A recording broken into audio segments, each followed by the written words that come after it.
이번 종목도 우리 시청자분들께서 좀 궁금해하실 것 같고 아까 맞아요. 오프닝에서 살짝 힌트가 살짝 나왔는데 바로 삼성바이오로직스 제약바이오 종목을 보도록 하겠습니다. 좋습니다. 0716님 예, 사연이 되겠죠? 네. 매수가는 89만 7천 원이에요. 높네요. 높아요. 네. 오늘 80만 2천 원에 거래를 마쳤잖아요. 지금 비중을 15% 가지고 계신 상황이기 때문에 네. 손실도 적지는 않아요. 지금 한 11% 정도 손실을 보고 있는 상황입니다. 대형주라서 제약바이오주 뭐 크게 흔들리지 않겠다 싶어가지고 작년 10월에 방송 추천을 보고 매수를 하셨다고 하거든요. 네. 지금 차트를 보셔도 아시겠지만 고점에서 사신 것 같아요. 그렇죠. 그 다음부터 계속 내려왔죠. 예. 그러니까요. 예. 앞으로 근데 이 종목에 대해서 확실하게는 지금 잘 알고 있는 상황은 아니라고 하세요. 그렇군요. 하지만 2차 전지 조정이 나오면 바이오가 조금은 주목받을 수 있지 않을까라는 기대감을 가지고 지금 보유를 하고 계신 상황입니다. 그래도 최근에 또 상승세가 잘 나오고 있기 때문에 매수가까지는 다시 회복이 될 수 있을까 궁금합니다라고 남겨주셨고요. 네. 장기 보유 가능하다고 하시면서 목표가까지 함께 질문 남겨주셨습니다. 자, 그러면 삼성바이오로직스와 관련해서 네. 두 분의 키워드부터 우선 들어보도록 하겠습니다. 박준현 우룡룡님, 키워드 어떻게 잡으십니까? 예, 저는 이 회사를 보면서 이 말을 좀 해주고 싶어가지고 예. 키워드를 주식 투자는 좋은 기업에 투자하는 것이 아니다. 그런 얘기를 하고 싶은데요. 그래요? 그래요? 예, 좋은 기업에 투자하는 게 아닙니다. 주가라는 것 자체가 일반의 물건과 다르거든요. 우리가 좋은 물건 같은 경우는 높게 주고 살 수가 있어요. 예. 네. 그렇지만 주가는 좋은 기업을 싸게 사야 됩니다. 싸게 사서 좋은 기업을 싸게 사서 비싸게 팔아야 됩니다. 네, 일단 알겠습니다. 여기까지 우리 예고편 여기까지 듣도록 스포일러 하시면 어떡합니까? 자, 점점 더 궁금해집니다. 자 우리 전문가님은요? 저는 사공장 및 하드리마 이렇게 잡아봤습니다. 파이프라인 지금 이름 가지고 같죠? 있는 예. 키워드 기대감에 대해서 좀 짚어주신 것 같습니다. 네. 자, 그럼 두 분의 키워드에 대해서 조금 더 자세한 이야기 들어봐야 좋아요. 되는데요. 사실 투자라는 게 우리가 좋은 기업에 투자를 해야 조금 더 믿을 수 있는 거 아니겠습니까? 상식이라고 생각했는데. 그런데 그게 아니다라고 말씀해 주셨는데요. 어떤 이야기를 전해주고 싶으신 건가요? 일단은 뭐 그거 간단하지 않습니까? 삼성전자 좋다는 거 다 합니다. 좋은 기업이라는 거. 맞아요. 그렇죠. 그런데 투자자 입장에서 보면 수익을 내줘야지 좋은 기업이죠. 네, 맞아요. 삼성전자에 다니고 삼성바이오로직스에 다닌 사람한테는 정말 좋은 기업이죠. 투자자 입장에서 수익을 내줘야 되는데 그런 측면에서는 약간 부정적이다 그런 어떤 측면인데요. 네. 삼성바이오로직스 일단은 글로벌 CDMO 기업, CDMO라는 자체는 바이오 위탁 생산이지 않습니까? 위탁 생산 기업 중에서는 네. 돋보이는 실적 성장을 보이고 있습니다. 그럼에도 불구하고 주가가 못 간다는 거죠. 우리 시청자님 당연히 작년도 10월 달에 사셨는데 이 종목 주봉을 보시게 되게 되면 2020년 6월 달부터 지금 3년 동안 주가가 지금 76만 원에서부터 85만 원 사이에 거의 계속 이렇게 행보예요. 3년 동안 주가가 못 가고 있는 거죠. 근데 앞서 얘기했다시피 바이오 위탁 생산 기업 중에서는 독보적으로 실적 성장이 두드러집니다. 실적이 안 따라주는 것도 아니에요. 근데 좋은 기업인데 너무 비싸게 샀다는 거죠. 그렇군요. 지금도 저는 이제 좀 비싸다는 측면을 좀 말씀 좀 드리고 싶은데 네네. 일단 이 회사가 최근에 2분기 실적 자체도 상당히 컨센서스 자체 영업이익이 2,290억인데 2,500억대 나왔으니까 네. 시장 예상치는 한 10% 정도 상회하는 실적이 상당히 좋게 나왔어요. 잘했네요. 네, 좋게 나왔습니다. 좋게 나온 이유 자체가 회사가 지금 바이오 CDMA 쪽에 바이오 위탁 생산 쪽에 공장이 현재 지금 3개 공장이 가동이 좀 풀로 되고 있고요. 네. 그다음에 4공장이 완공이 좀 돼가지고 일부가 조금 2분기 때 약간 반영이 좀 된 것 같아요. 약간 시험 생산 부분 자체가 네네. 이 부분은 이제 또 하반기 때 풀 가동이 좀 되겠죠.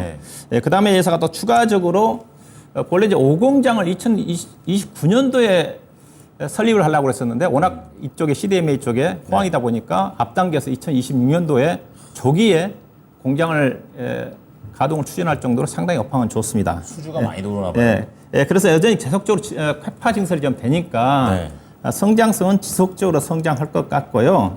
즉 CDMA 쪽에 바이오 위탁 생산 쪽은 괜찮다는 겁니다. 네. 반면에 이제 삼성 바이오로스 같은 게 앞서 얘기했다시피 바이오 위탁 생산도 있고 삼성 바이오 에피스를 통해 가지고 바이오 시밀러 쪽에 있습니다. 네. 바이오 시밀러 자체는 안 좋아요. 이게 바이오 시밀러 자체가 이제 연결로 반영이 좀 되는데 경쟁력이 없는 네, 거예요. 경쟁이 심화가 좀 되면서 그래서 셀트리온 자체도 쉽지 않다는 겁니다. 아, 그렇죠. 셀트리온 자체도 약간 부정적으로 얘기하고 있지 않습니까? 네네네. 경쟁이 심화되면서 이게 CDMA 쪽에서는 폭발적으로 성장을 하는데 공장 증설에 따라 가지고 바이오 시밀러 부분 자체는 이번 2분기 같은 경우도 상대적으로 성장 자체가 정체했어요. 이 부분이고요. 그다음에 이제 여전히 주가가 시장은 좋지만 중장기 성장 기대감이 상당 부분 좀 반영이 됐다고 보는 이유 자체가 먼저 제가 준비한 표를 좀 보시면 될 것 같습니다. 셀트리온 보유하고 계신 분들도 한번 참고해 주시면 될 것 같고 기타 여타 바이오 제약이라든가 하고 계시면 참고하시면 될 것 같은데 국내에서는 이제 삼성 바이오로직스 그다음에 셀트리온을 좀 비교를 했고요. 그다음에 현재 글로벌 바이오 제약회사 중에서 시가총 1위 회사가 일라일입니다. 요즘 뭐 비만 치료제 인수회사 인수하고 잘 나가거든요. 시가총이 제가 알기로는 500조 원이 넘어간 걸로 알고 있는데 그다음에 이제 대형 제약회사인 하이자, 유명하죠. 그다음에 암젠, 그렇죠. 암젠은 이제 바이오 기업이기도 하고, 네. 그다음에 바이오젠이라는 회사가 있고요. BIDV. 그다음에 맨 아래 EU 스위스 회사거든요. 론자라는 회사가 있습니다. 론자를 잘 봐야 되는데, 론자라는 회사가 바이오 시밀러 기업이거든요. 그래서 이제 삼성 바이오로직스라든가 셀트리온하고 비교해 볼 수가 있습니다. 경쟁사군요. 비슷한 영역이에요. 네.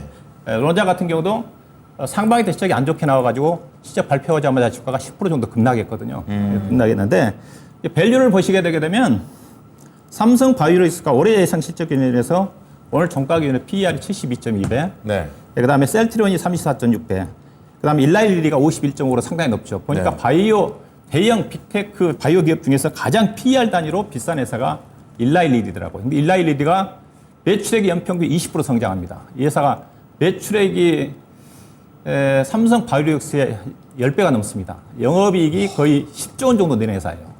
덩치가 이만 10배는 큰 거군요. 그 회사가 20% 정도 성장한다는 것 자체를 염두에 두시면 그래서 삼성 바이오로직스보다 더 성장을 합니다. 현재로 보니까.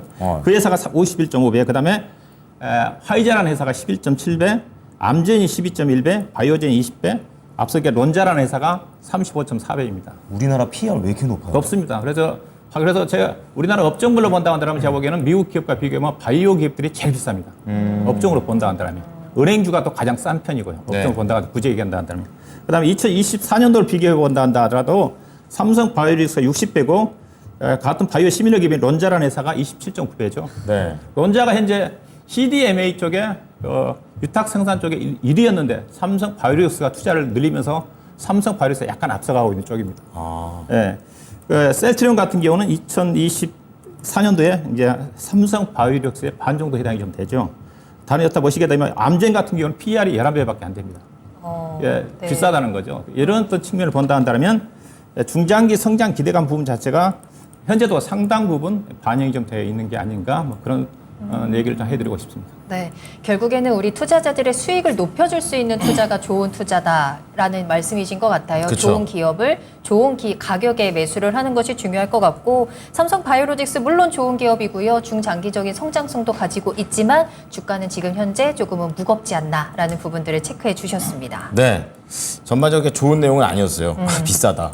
이런 맞아요. 느낌인데. 한마디로 비싸다. 네, 우리 맞아요. 김민준 전문가께서는 사공장 및 하드리마 이게 파이프라인 이름이겠죠? 좀 자세히 들어보겠습니다. 하드리마는 파이프라인이 아니고 바이오 시밀러, 휴미라 바이오 시밀러 이름. 그렇군요. 네, 삼성 감사합니다. 바이오 베이스에서는 이제 바이오 시밀러 이름인데요. 뭐 이런 건 뭐 중요한 부분은 아니고요.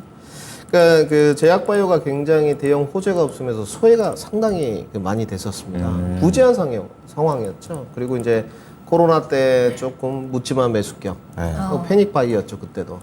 지금 그 주가들 뭐 신풍제약 이런 종목도 정말 바닥까지 내려와 있지 않습니까? 근데 그거에 대한 로이즈는 좀 그 제거가 되면서 반등 트리거가 나올 수 있는 부분을 좀 봐야 될 것 같은데 우선 삼성 바이오로직스는 좋은 기업 맞습니다. 네. 특히나 그 코스피 종목 안에 봤을 때 영업이익률이 시가총액 상위 중에서 30%에 해당하는 기업이 없습니다. 2차 전지 기업도 없죠. 네. 삼성 바이오로직스가 유일무이하죠. 괜찮은 회사는. 네, 그렇죠. 영업이익률 30%는 아무나 달성할 수 있는 건 분명히 아닙니다. 네. 단지. 그런데 저는 첫 번째 그 대형 호재성으로 좀 보는 이유가 두 가지 포인트를 보는데 첫 번째는 휴미라 부분이고요.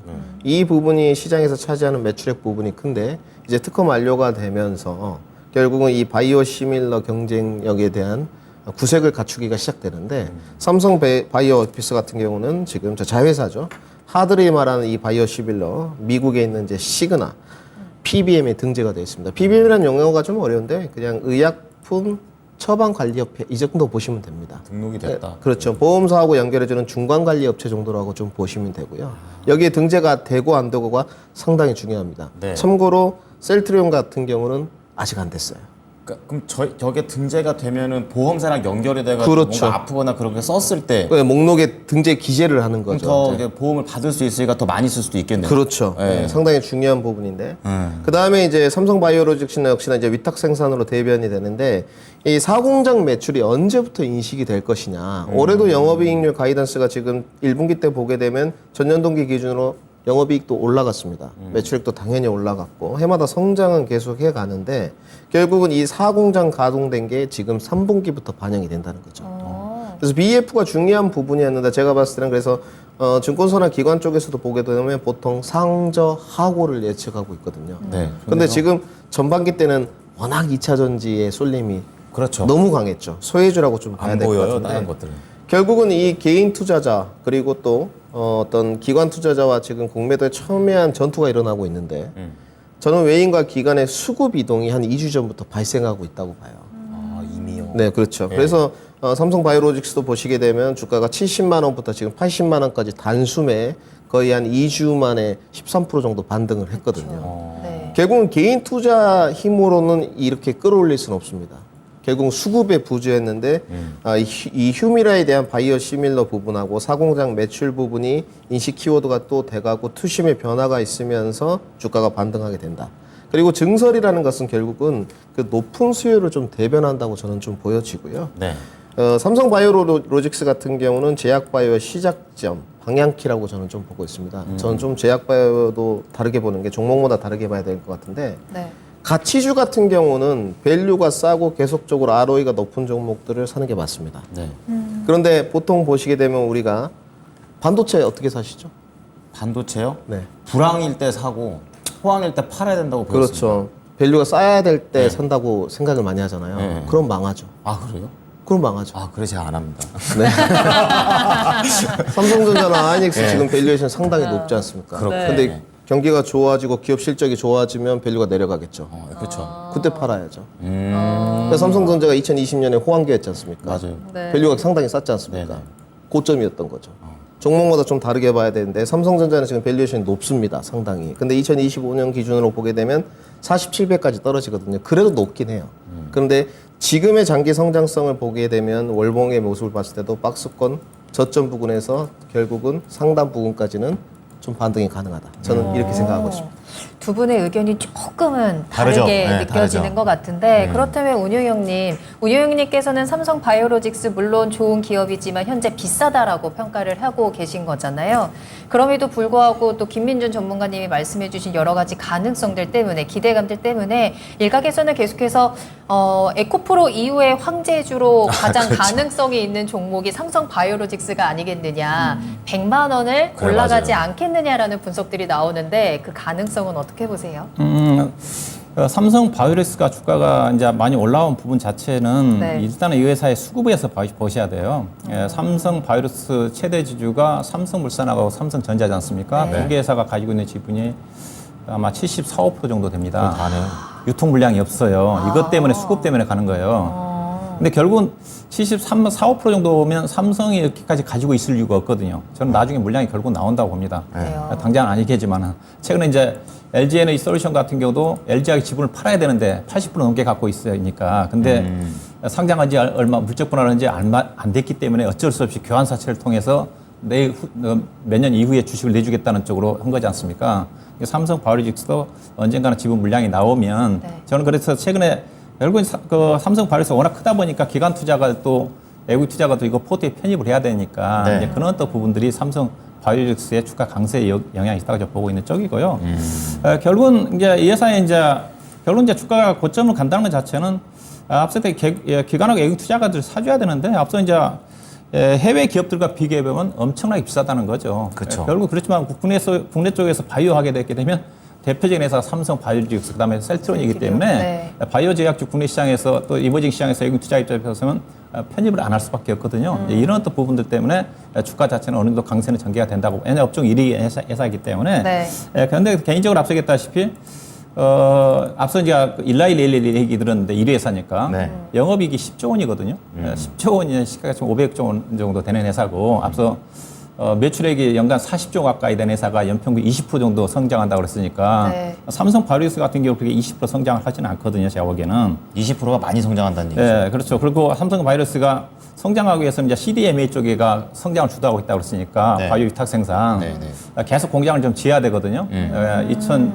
2050년까지 지을 거니까 진짜 지금 뭐 계속 수요가 있으니까 공장 짓기만 하게 되면 매출액 반영이 좀 될 것 같아요. 네네. 그 다음에 경쟁력 자체는 앞서겠다 바이오 에이피스를 통해서 바이오 시밀러라든가 신약 개발 쪽에서 의미 있는 결과가 나와야 되는 게 아닌가. 그때가 저는 의미 있게 왜냐하면 위탁 생산 가지고는 주가 고평가받기는 쉽진 않아요. 한계가 있군요. 앞서 그 경쟁이 심하고 론자라는 회사가 네. 상반기 때 조금 안 좋게 나오면서 10% 정도 급락했다고 그러지 않습니까? 네. 바이오 시밀러 경쟁 때문에. 그래서 바이오 에이피스와 관련해 가지고 이쪽 부분에 대한 신약 개발 관련된 부분이 반영이 좀 돼야지 주가가 의미 있게 올라가지 않겠는가. 뭐 그런 관점이고 100만 원 얘기하셨잖아요. 100만 네. 원은 중장기로 가죠. 중장기로는 간다. 중장기로 가는 쪽이고 다음 앞서 얘기했다시피 3년 동안 주가가 못 갔다는 자체는 앞서 얘기했다시피 너무 주가가 빨리 올라왔다. 그래서 저는 현재 주가 수준 자체는 개인적으로 그 2025년도 실적 성장까지 밸류를 본다는 데는 반영하고 반영이 있는 게 됐다. 아닌가. 네. 뭐 그런 또 시각입니다. 그럼 우리 시청자님께서는 좀 더 길게 가져가면서 보유를 할까요? 어떤 대응 전략이 필요할까요? 네, 뭐 보유 전략이죠. 보유 보유 전략인데 전략. 다만 네. 그래서 제가 기대 수익을 좀 낮게 잡아라 네. 그런 시각이고요. 수익이 좀 낮다. 예, 목표 주가는 예. 88만 원입니다. 왜냐하면 88만 원? 삼성 바이오로직스 그 주봉을 좀 보시게 되게 되면 앞서 얘기했다시피 이거 네. 70만 원, 76만 원 올라선 시점이 2020년 6월 달부터거든요. 이거 네. 주봉이거든요. 근데 이 사이에 그 이후에 3년 동안 거래된 물량 자체가 여기에요. 80만 원입니다. 어마어마하게 포진돼 있어요. 76만 원에서 또 80만 원 사이에 전체 그렇게 거래량의 힘들다는 거죠. 60%가 이게 거래돼 있어요. 네. 예, 그러면 이게 지겨운 사람 많거든요. 네. 그렇죠. 조금만 10%만 올라가면 팔아야 되겠다. 예, 그렇게 가격이 제가 보기엔 88만 원입니다. 그럼 우리 시청자님은 조금 손실을 보시겠네요. 매수가가 약간 89만 손실이 원인데. 비중이 몇 프로입니까? 15%요. 15%. 예. 그래도 손실을 줄여내는 그렇죠. 쪽으로? 이게 길게 보게 되면 계속 우상향입니다. 제가 옥소유 드리는 가격 자체는 1년 정도 전후 정도. 그래서 알겠습니다. 네, 거의 뭐 김장김치 같은 그런 느낌으로 가져가시고 네. 그럼 이번에는 김민준 전문가께 궁금했던 게 사실 그냥 통틀어서 여쭤보는 거예요. 바이오 이제 시간이 다시 다가오는 건지 2차 전지 쉬면 바이오 간다 뭐 이런 패턴들이 어떤 기사들 보니까 나오더라고요. 뭐 동의하십니까? 저는 그렇게 보고 있습니다. 아 그래요? 네, 지금 저는 그 뭐 계속적으로 주도주 쪽에서 2차 전지를 보고 있지만 네. 지금의 2차 전지 어떤 소재 파트가 매매 관점에서 적합하지는 않다고 보고 있거든요. 장기 투자는 가능하다 이렇게 보는 쪽인데 결국은 매매 관점의 수급이 요즘에 철강이라든지 네. 제약 바이오라든지 AI로 다시 돌아오는 이런 추세로 보여지고 있고요. 우리 시청자님 두 가지를 질문하셨거든요. 본인이 산 평균 단가, 그렇죠. 매수가까지 도달 가능할까? 저는 충분히 올해 가능하다고 보여지고요. 못했고요. 네, 90만 원 정도까지는 연말까지 저는 상승이 가능하다고 보여집니다. 올해. 네. 그래서 저는 올해 그 시청자들한테 이야기할 때 삼성바이오로스의 하단은 70만 원, 네. 그리고 70만 원대는 정말 무너지지 않는다. 오히려 70만 원이 무너지게 되면 좀 적극 매수 권역이라고 이렇게 좀 이야기를 하고 오히려. 상승은 단지 제한적이긴 하지만 90만 원까지 상승 가능하다 보여지고 네. 시장님 또 장기 보유가 가능하다고 이렇게 제시를 했거든요. 네. 저는 장기 보유 가능하다고 보여집니다. 가능하다고 보여지고요. 그리고 이 개인 결국은 매수세가 좀 들어오기 전에 외국인과 기관이 먼저 움직이는 경향이 있거든요. 그래서 지금 형태를 보게 되면 확실히 제약 바이오는 수급세가 들어오고 있습니다. 그런데 저는 뭐 장기 보유 목표가는 100만 원 넘게 간다고 보여지는데 그거보다 조금 하단권인 99만 원 제시했고 손절가는 제시하지 않았습니다. 네. 100만 원까지 안 되는 것 같아요. 자, 그렇다면은 삼성바이오로직스 관련해서 정리해드리도록 하겠습니다. 자, 우선 박준현 운용력께서는 주식 투자는 좋은 기업에 투자하는 게 아니다. 역시 쌀 때 사서 비싸게 파는 게 제일 좋은 거죠. 목표가 88만 원 보유 의견 주셨고요. 그리고 김민준 전문가 역시 손절가 두 분 다 안 주셨어요. 사공장과 하드리마 관련해서 목표가 99만 원 길게 가져갔을 때 좋다고 하시니까 참고해 보시기 바랍니다.